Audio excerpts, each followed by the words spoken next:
जय हिंद दोस्तों। आप लोगों का फिर से स्वागत है हमारे YouTube channel CGPSC and CG Vyapam पर।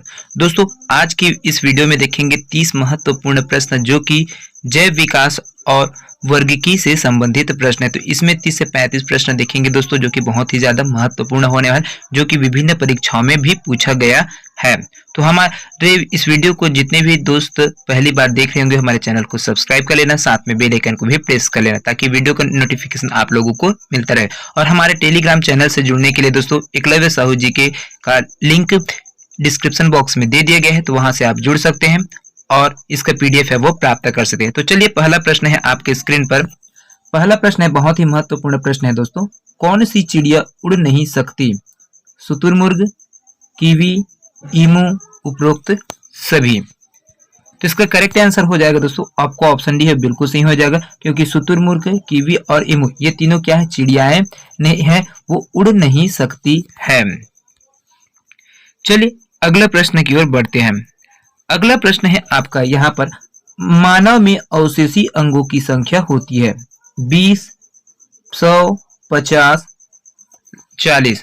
तो इसका करेक्ट आंसर क्या हो जाएगा दोस्तों? इनमें से कोई नहीं, क्योंकि यहाँ ऑप्शन में नहीं दिया गया था। जिस टाइम इसको 2000 है ना 2015 में इस प्रश्न को पूछा गया था, तो उस टाइम इसको विलोपित कर दिया था। लेकिन जो मनुष्य में जो अवशेषीय अंगों की संख्या है वो 10 पाया जाता है। मनुष्य में अवशेषीय अंग है, इसमें का जो वे अवशेषीय अंग होते हैं दोस्तों, वे अंग जो पहले के टाइम में हमारे शरीर में काम करते थे, लेकिन अभी के टाइम में उनका कोई आवश्यक काम नहीं है, उनको अवशेषीय अंग बोला जाता है। जैसे आपका अपेंडिक्स है ना, अपेंडिक्स है, आंख का कंजक्टाइवा है, ये सभी चीज क्या है, अवशेषीय अंग में। तो ऐसे अंग है जो अभी अवशेषीय अंग के रूप में है, तो इनकी जो संख्या है वो टोटल 10 है। तो इसको ध्यान में रखिएगा, बहुत ही महत्वपूर्ण प्रश्न है। चलिए अगला प्रश्न की ओर बढ़ते हैं। अगला प्रश्न है तीसरे नंबर का, यहाँ पर देखिए, डार्विन द्वारा प्रस्तुत प्राकृतिक वर्णनवाद निम्न में से किस पर आधारित है? तो डार्विन का जो प्राकृतिक नेचुरल सिलेक्शनवाद है थ्योरी है दोस्तों, वो किस पे डिपेंड करता है? ओवर प्रोडक्शन पर, struggle for existence and variations पर, सर्वाइवल ऑफ द फिटेस्ट और उपयुक्त सभी। तो इसका करेक्ट आंसर क्या हो जाएगा दोस्तों? यहाँ पर ये है आपको ऑप्शन डी है, बिल्कुल सही हो जाएगा। ओवर प्रोडक्शन है, अत्यधिक मात्रा में उसकी उत्पत्ति होना। स्ट्रगल फॉर मतलब जैसे वातावरण होता है उसके आधार पर डार्विन का जो सिद्धांत है वो क्या बोलता है कि जिस प्रकार से आपको वातावरण जैसे जैसे परिवर्तन करते जाएगा, वैसे आपको उसमें अनुकूलित होना पड़े। सर्वाइवल ऑफ द फिटेस्ट, तो वातावरण के अनुकूल आपको अपने आप को चेंजेस करना होगा। तो इस प्रकार से तीनों स्टेटमेंट है वो सही हो जाता है। तो ये होता है आपका जो नेचुरल सिलेक्शन है, डार्विन के द्वारा दिया गया था नेचुरल सिलेक्शन, उनके थ्योरम को ये पालन करते थे। इस प्रकार से आपको ऑप्शन डी है वो बिल्कुल सही हो जाएगा। चलिए अगला प्रश्न की ओर बढ़ते हैं। अगला प्रश्न है आपका चौथा नंबर का, यहाँ पर देखिए, एक गोभी मछली और एक तड़क झींगा के बीच संबंध क्या है? एक गोभी मछली और एक तड़क झींगा है, उनके बीच में संबंध क्या है? आद्य सहयोगिता, सहजीविता, सहभोजिता, परजीविता या फिर उपनिवेशिता। तो इसका करेक्ट आंसर क्या हो जाएगा दोस्तों? आपको ऑप्शन बी है वो बिल्कुल सही हो जाएगा। एक गोभी मछली और एक तड़क झींगा है, उनके बीच संबंध होता है, सहजीविता का संबंध है वो होता है। चलिए अगले प्रश्न की ओर बढ़ते हैं। अगला प्रश्न है आपका 5वां नंबर का, यहाँ पर देखिए, निम्न में से कौन कीट नहीं है? तितली, तिलचट्टा, मच्छर, मकड़ी। तो यहाँ पर जो कीट के रूप में है दोस्तों, है ना, वो क्या चीज नहीं है? तो तितली दोस्तों आपका कीट है, तिलचट्टा भी कीट है, मच्छर भी कीट है, लेकिन जो आपका मकड़ी है ना, ये आपका कीट है वो नहीं, इंसेक्टा नहीं है। तो इस प्रकार से आपका ऑप्शन डी है बिल्कुल सही हो जाएगा। चलिए अगला प्रश्न की ओर बढ़ते हैं। अगला प्रश्न है 6ठा नंबर का, पुस्तक ओरिजिन ऑफ स्पीसीज के लेखक कौन है? ओरिजिन ऑफ स्पीसीज के लेखक कौन है? Charles Darwin, Dalton, John Gregor या फिर ऑटो हॉर्न। तो इसका करेक्ट आंसर हो जाएगा दोस्तों, यहाँ पर है जो चार्ल्स डार्विन है, उनके द्वारा ओरिजिन ऑफ स्पीसीज है, इनकी इसके पुस्तक को लिखा गया था, जिसमें नेचुरल सिलेक्शन के बारे में पूरा विस्तृत से वर्णन किया गया है। चलिए अगले प्रश्न की ओर बढ़ते हैं दोस्तों। अगला प्रश्न है आपका, मनुष्य का जूलॉजिकल नाम क्या है? होमो हिबिलस, होमो इरेक्टिस, होमो सेपियंस, कोई नहीं। तो इसका करेक्ट आंसर क्या हो जाएगा दोस्तों? आपका जो मनुष्य का जो जूलॉजिकल नाम है ना, वनस्पति प्राणी नाम है, जो प्राणी नाम है जूलॉजिकल नाम, वो क्या हो जाएगा आपको? होमो सेपियंस, वैज्ञानिक नाम जिसको हम बोलते हैं वैज्ञानिक नाम। तो मनुष्य के वैज्ञानिक नाम होता है होमो सेपियंस, है ना। होमो इसकी वंश है और सेपियंस इसकी जाती है। तो सबसे पहले जब भी जूलॉजिकल या फिर बॉटनिकल नेम लिखा जाता है तो उसमें वंश को पहले लिखा जाता है, फिर उसकी जाति को लिखा जाता है। तो यहाँ पर आपका वंश है हो जाएगा होमो और सेपियंस इसकी जाति है। चलिए दोस्तों अगला प्रश्न की ओर बढ़ते हैं। अगला प्रश्न है निम्न में से कौन मैमल्स नहीं है। यहाँ पर जो मैमल्स है दोस्तों वो कौन सा नहीं है, बकरा, गाय, व्हेल या फिर मछली। तो इसका मैमेलिया के अंतर्गत, वर्ग मैमेलिया के अंतर्गत कौन नहीं आता है दोस्तों, तो आपका ऑप्शन डी है वो बिल्कुल सही हो जाएगा। मछली है जो मैमेलिया के अंतर्गत नहीं आते क्योंकि ये जलचर प्राणी है ना, जल के अंदर रहने वाले प्राणी है। लेकिन बकरा, गाय और व्हेल है ये मैमल्स है, इनके क्योंकि इनमें स्तनी वर्ग के अंतर्गत आने वाले हैं ये, लेकिन मछली है वो नहीं आती स्तनी वर्ग के अंतर्गत। चलिए अगला प्रश्न की ओर बढ़ते हैं। अगला प्रश्न है आपका 9वां नंबर का, जैव प्रौद्योगिकी का उपयोग निम्नलिखित के उत्पादन के लिए किया जाता है। जैव उर्वरक के लिए, जैविक गैस के लिए, उत्तक संवर्धन के लिए, सूचना तंत्र के लिए। तो इसका करेक्ट आंसर क्या हो जाएगा दोस्तों, यहाँ पर देखिए अपनी सही उत्तर निम्न कूट के आधार पर चुने। तो जो नीचे में कूट है उसके आधार पर आपको बताना है। तो यहाँ पर क्या है, जो जैव प्रौद्योगिकी है उनका किसके लिए किया जाता है, तो सबसे पहले आ जाएगा दोस्तों आपका जैव उर्वरक के रूप में किया जाता है। उसके बाद आपका जैविक गैस है उनके ऊपर में, उसके बाद तीसरा उत्तक संवर्धन माध्यम है। अगर एक जो टिश्यू है आपको उसको लेने के बाद से एक नए जो है उनके पैदावार की जाती है जिसको टिश्यू उत्तक संवर्धन कहते हैं। तो इस प्रकार से आपको ऑप्शन ए बिल्कुल सही हो जाएगा। पहले जैव उर्वरक, जैविक गैस, उत्तक गैस, लेकिन सूचना तंत्र उनके लिए जैव प्रौद्योगिकी का उपयोग नहीं किया जाता। नए नए वेराइटीज के जो पौधे हैं है ना, हाइब्रिडाइजेशन वाला, तो वैसे पौधों को बनाने के लिए इनका उपयोग है वो ज्यादातर किया जाता है। चलिए अगला प्रश्न की ओर बढ़ते हैं। अगला प्रश्न है आपका विकास का मुख्य कारक है। तो विकास का मुख्य कारक क्या है दोस्तों, उत्परिवर्तन, हासिल किए हुए गुण, लैंगिक जनन या फिर प्राकृतिक वर्ण। तो विकास का सही क्रम क्या है दोस्तों, ये हो जाएगा आपका प्राकृतिक वर्ण, नेचुरल सिलेक्शन। चलिए अगला प्रश्न की ओर बढ़ते हैं। अगला प्रश्न है आपका 11वां नंबर का। यहाँ पर देखिए 11वां नंबर का प्रश्न है, निम्नलिखित में से कौन सी गैस प्राचीन या फिर आदिम पृथ्वी के वायुमंडल से अनुपस्थित थी, है ना। तो यहाँ पर कौन सा गैस है दोस्तों जो कि आदि पृथ्वी के टाइम में, मतलब आज से लगभग 45 बिलियन ईयर एगो, है ना, 45 बिलियन ईयर एगो, इतने टाइम से है ना, तो उस टाइम जो आदि पृथ्वी था जो कि बहुत ही अलग था ब्रह्मांड की उत्पत्ति के टाइम से, है ना, तो उसमें कौन सा गैस है वो अनुपस्थित था, methane, ammonia, oxygen, carbon dioxide. तो यहाँ पर इसका करेक्ट आंसर क्या हो जाएगा, तो उस टाइम है जो ऑक्सीजन है वो जो आदि वातावरण है उसमें है वो प्रेजेंट नहीं था, लेकिन मीथेन था, अमोनिया था, कार्बन डाइऑक्साइड, कार्बन है ना, तो लेकिन ये ऑक्सीजन है वो नहीं था क्योंकि आदि पृथ्वी उसके वायुमंडल में ऑक्सीजन गैस नगण्य फिर अनुपस्थित है। साथ में जो मीथेन गैस है ना, आपका मीथेन है जिसका सूत्र होता है CH4, और अमोनिया है NH3, ये सब चीज क्या थे, और कार्बन डाइऑक्साइड CO2 ये प्रेजेंट थे, उस स्थिति में प्रेजेंट है क्योंकि उस टाइम का जो वातावरण था वो क्या था, बहुत ही ज्यादा गर्म था, है ना, तो जिसकी वजह से ये एक दूसरे में फैले थे, लेकिन ऑक्सीजन की उत्पत्ति है वो नहीं हुआ था। चलिए अगला प्रश्न की ओर बढ़ते हैं।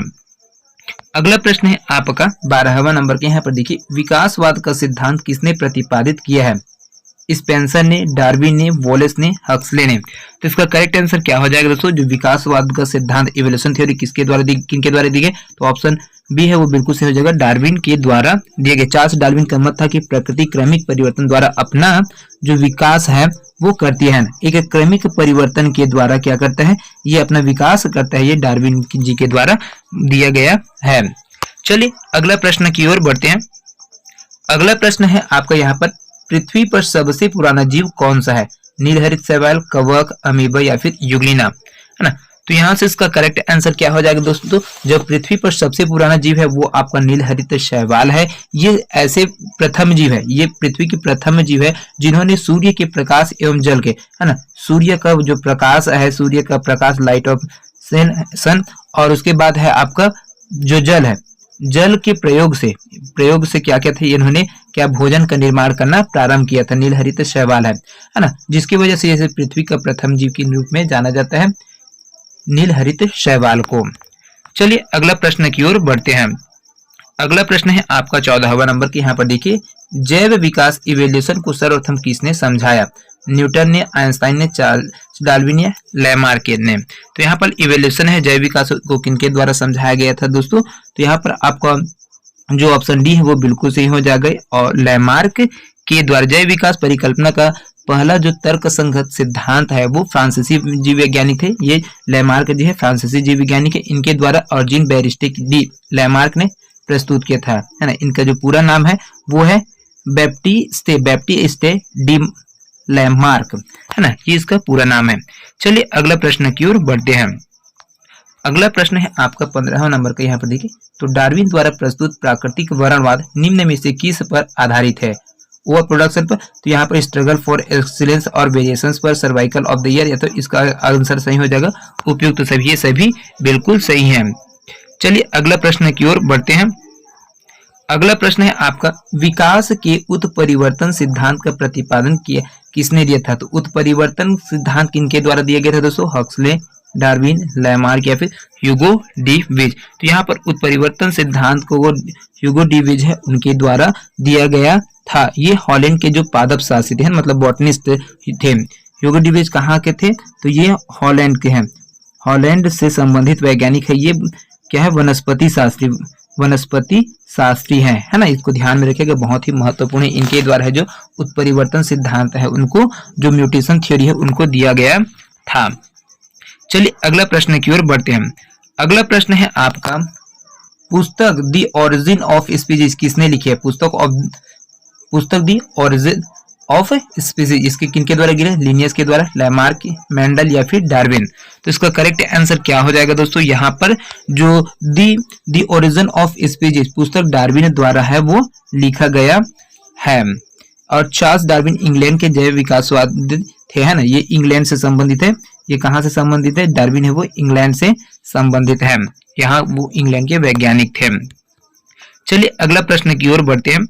अगला प्रश्न है आपका यहाँ पर, डीएनए अंगुली छापन अध्ययन उपयोगी है। यहाँ पर डीएनए का अंगुली छापन मतलब जो फिंगर प्रिंटिंग है ना, ये फिंगर प्रिंटिंग है वो इसका जो उपयोग है वो किसके लिए किया जाता है? अपराध नियंत्रण में, बहुरूपता में, पहचान एवं निर्णय में या फिर उपयुक्त सभी।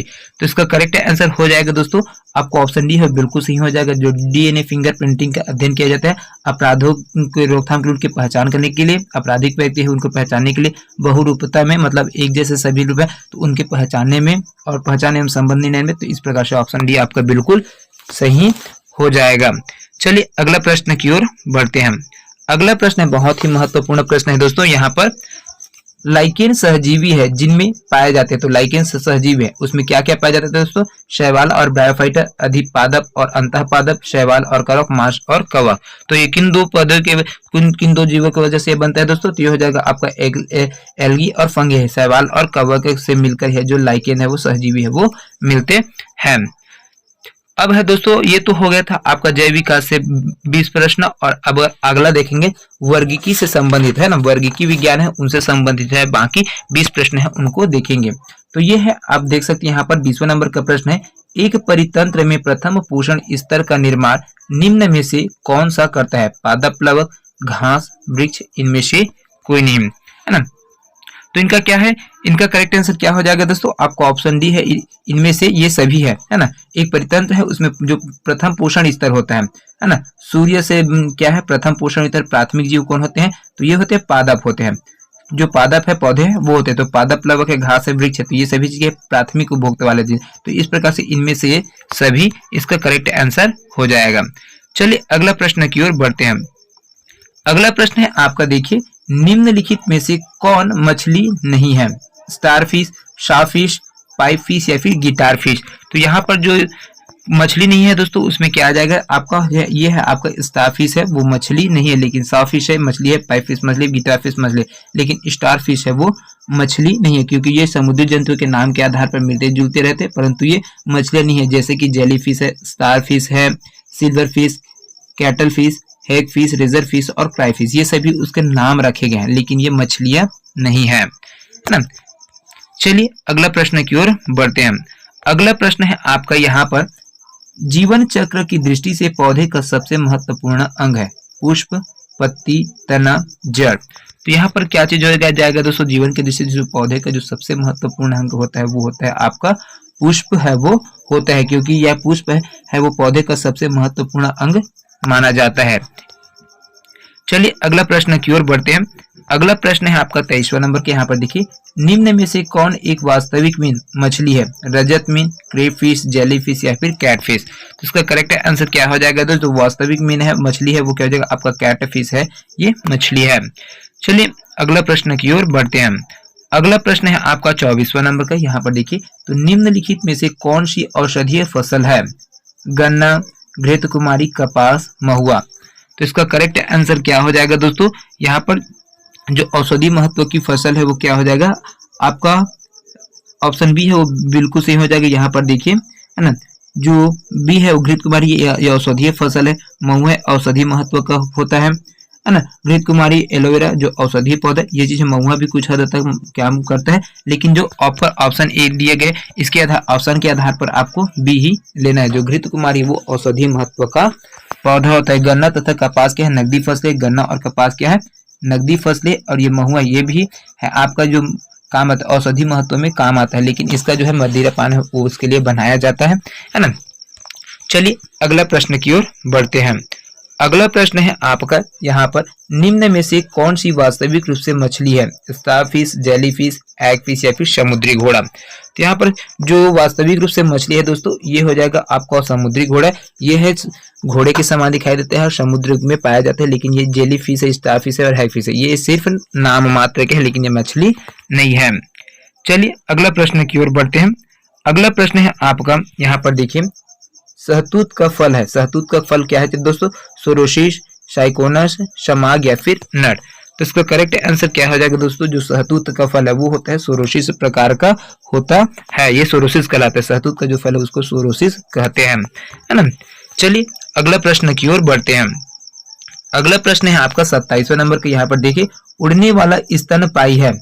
जगुआर, शुतुरमुर्ग, पेलिकल या फिर चमगादड़। तो यहाँ पर जो उड़ने वाला स्तनपायी है दोस्तों वो क्या है दोस्तों? तो यहाँ पर देखिए, ये आपका चमगादड़ है ना। ये उड़ने वाला चिड़िया है, लेकिन इसको जो है आपके पक्षी वर्ग के अंतर्गत नहीं रखा जाता है। तो इसको ध्यान रखिए, चमगादड़ आकाश में उड़ता भले ही है, लेकिन उसको स्तनी प्राणी के रूप में माना जाता है ना। ये क्या है? स्तनी वर्ग, तो मैमल के अंतर्गत आने वाला पक्षी है, जो कि पक्षी वर्ग में नहीं आता। तो इसको ध्यान रखिएगा, बहुत ही महत्वपूर्ण प्रश्न है। ऐसे प्रश्नों को बार बार पूछता है, रिपीट करता है। चलिए अगला प्रश्न देखते हैं। प्रथम पोषक स्तर के अंतर्गत आते हैं शाकाहारी जंतु, मांसाहारी जंतु, सर्वभक्षी जंतु या फिर हरित पादप। तो इसका करेक्ट आंसर क्या हो जाएगा दोस्तों? जो प्रथम पोषक स्तर के अंतर्गत आने वाले है, तो ये आपका ऑप्शन डी है वो बिल्कुल सही हो जाएगा। हरित पादप है वे सभी पौधे, है ना, वे सभी पौधे जो प्रकाश संश्लेषण के द्वारा क्या कर सकते हैं? भोजन का निर्माण कर सकते हैं। प्राथमिक पोषक या प्राथमिक उत्पादक है वो कहलाते हैं। इनके अंतर्गत जितने भी हरित पादप है वो सब आते हैं। चलिए अगला प्रश्न की ओर बढ़ते हैं।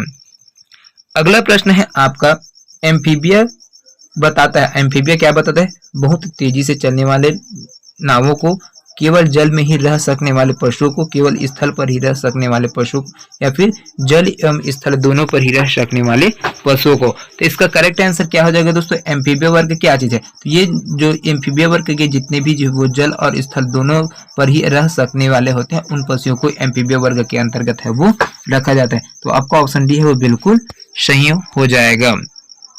चलिए अगला प्रश्न की ओर बढ़ते हैं। अगला प्रश्न है 30वां नंबर का, जो कि बहुत ही महत्वपूर्ण है।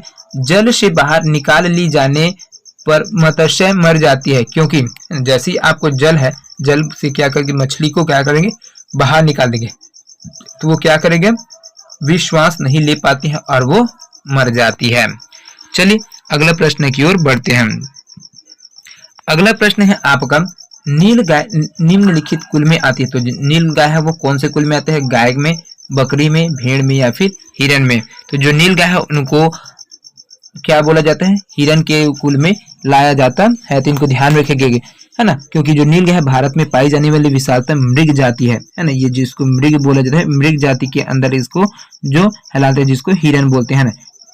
और ये नील गाय है भारत में सबसे ज्यादा पाई जाती है, भारत है उसमें सबसे ज्यादा मात्रा में पाया जाता है। चलिए अगला प्रश्न की ओर बढ़ते हैं। अगला प्रश्न है आपका 32वां नंबर का। देखिए, ईस्ट और मशरूम है वो क्या चीज है? एक प्रकार के शैवाल है या फिर नग्नबीजी पौधे, जिम्नोस्पर्म है या फिर फंगी है या फिर ट्यूबेरस रूट है। तो ये जो ईस्ट है वो क्या चीज है? तो इसका करेक्ट आंसर हो जाएगा, तो ईस्ट एक प्रकार का फंगी है ना, वो फफूंद है। चलिए अगला प्रश्न की ओर बढ़ते हैं। अगला प्रश्न है आपका, जुगनू होता है एक प्रकार से मोलस्का, कीट, कृमि या फिर सूत्रकृमि। तो इसका करेक्ट आंसर क्या हो जाएगा दोस्तों? जो जुगनू है, जो रात के समय में दिखते हैं, है ना, आज भी के टाइम में बहुत कम दिखाई देते हैं, लेकिन जैसे वर्षा के ऋतु रहता है उस टाइम में सबसे ज्यादा मात्रा में दिखाई देते हैं, है ना। तो ये आपका ऑप्शन भी है, क्या हो जाएगा? जुगनू एक प्रकार से क्या है? कीट है ना, और ये कीटों का एक परिवार के रूप में रहते हैं। चलो अगला प्रश्न की ओर बढ़ते हैं दोस्तों। अगला प्रश्न है 34वां नंबर का। यहाँ पर देखिए, कपास का प्रमुख घटक है प्रोटीन, वसीय, सेल्यूलोज, ग्लिसरीन। तो इसका करेक्ट आंसर क्या हो जाएगा दोस्तों? जो कपास उसका प्रमुख घटक क्या है वो हो जाएगा आपका ऑप्शन सी है, बिल्कुल सही हो जाएगा, सेल्यूलोज। चलिए अगला प्रश्न की ओर बढ़ते हैं। अगला है 35वां नंबर का। यहाँ पर निम्नांकित में कौन सा कीट नहीं है? खटमल, मकड़ी, घरेलू मक्खी या फिर मच्छर। तो यहाँ पर जो कौन सा है दोस्तों, जो कीट के रूप में नहीं आता है, तो इसके लिए आपका ऑप्शन बी है, बिल्कुल सही। जो मकड़ी है वो कीट के अंतर्गत नहीं आती है, बाकी खटमल, घरेलू मक्खी और मच्छर है ये कीट के अंतर्गत आने वाले हैं। इसको CGPSC में 2011 में इस प्रश्न को पूछा गया था। चलिए अगला प्रश्न की ओर बढ़ते हैं। अगला प्रश्न है आपका 36वां नंबर का। यहाँ पर देखिए, तो मार्फिन किससे प्राप्त होती है? जो मार्फिन है दोस्तों वो किससे प्राप्त किया जाता है ना? फूल से, पत्ती से, फल से या फिर तना से। तो इसका करेक्ट आंसर क्या हो जाएगा दोस्तों? तो यहाँ पर जो मार्फिन है वो पौधा, तो उसके फल से इसको प्राप्त किया जाता है। मार्फिन होता है पुष्प जिसका वैज्ञानिक नाम पेपेवर सोमनीफेरम होता है, और इनके जो परिपक्व अपरिपक्व मतलब कच्चे फल होते हैं, है ना, कच्चे फल होते हैं, उनसे क्या करते हैं? इनको प्राप्त किया जाता है। कच्चे फल से इसको प्राप्त किया जाता है, किसको? मार्फिन को। इसको ध्यान में रखिएगा, बहुत ही महत्वपूर्ण प्रश्न है। चलिए अगला प्रश्न की ओर बढ़ते हैं। 37वां नंबर का प्रश्न यहाँ पर देखिए, जब चींटियां काटती हैं तो वे अंतः छेपित करती है। तो चींटियों के काटने से क्या निकलता है दोस्तों? ग्लेशियल एसिटिक अम्ल, मेथनॉल, फॉर्मिक अम्ल या फिर स्टेरिक अम्ल। तो चींटियां जब काटते हैं तो उससे झंझनाहट होता है, तो उसमें जो चींटियों के काटने में जो विष होता है वो फॉर्मिक अम्ल एसिड है, वो फॉर्मिक अम्ल के रूप में रहता है, और ये श्रावण करते हैं उनके काटने से, है ना, उनका फॉर्मिक अम्ल उनका श्रावण करता है। चलिए अगला प्रश्न की ओर बढ़ते हैं। 38वां नंबर का प्रश्न है, ऐसा जंतु जिसमें अंडों का निषेचन मादा के शरीर से बाहर होता है वो क्या कर, कहाँ पर होता है? सांप में, मेंढक में, मोर में या फिर घड़ियाल में। तो किसमें होता है दोस्तों? अंडों का जो निषेचन है वो मादा के शरीर से बाहर होता है, शरीर से बाहर होता है, मादा है ना, मादा उसके शरीर से बाहर होता है, तो वो क्या हो जाएगा? तो ये आपका ऑप्शन भी है वो बिल्कुल सही हो जाएगा, मेंढक इसका करेक्ट आंसर हो जाएगा। आज के सेशन का अंतिम प्रश्न है दोस्तों, जो कि बहुत ही महत्वपूर्ण प्रश्न है। 5 जगत वर्गीकरण में प्राणी समभोजी प्रकार की पोषण विधि निम्न में से किस जगत में पाई जाती है? जो प्राणी समभोजी है दोस्तों, है ना, वो कौन से जगत में पाया जाता है? प्रोटिस्टा जगत में, कवक में, प्लांटी में या फिर एनिमेलिया में, है ना। तो प्राणी समभोजी है जिसको इंग्लिश में एनिमेलिया वर्ग के अंतर्गत है वो रखा गया है। तो इसको CGPSC के जो टेट का एग्जाम होता है 2021 में, उसमें इस प्रश्न को पूछा गया। तो दोस्तों ये आपके बीच में 40 प्रश्न लाया गया था, जो कि बहुत ही महत्वपूर्ण थे। आज का वीडियो थोड़ा सा लंबा हो गया इसके लिए, है ना, क्योंकि बहुत अच्छे प्रश्न थे, उनको लाया गया था और बार बार पूछा गया वैसे प्रश्न थे। हमारा ये वीडियो पसंद आएगा तो ज़्यादा से ज़्यादा लोगों तक शेयर करेंगे, और सभी दोस्तों हमारे चैनल को सब्सक्राइब करना ना भूलें। तो मिलते हैं अगले वीडियो में दोस्तों, तब तक के लिए अलविदा, जय हिंद।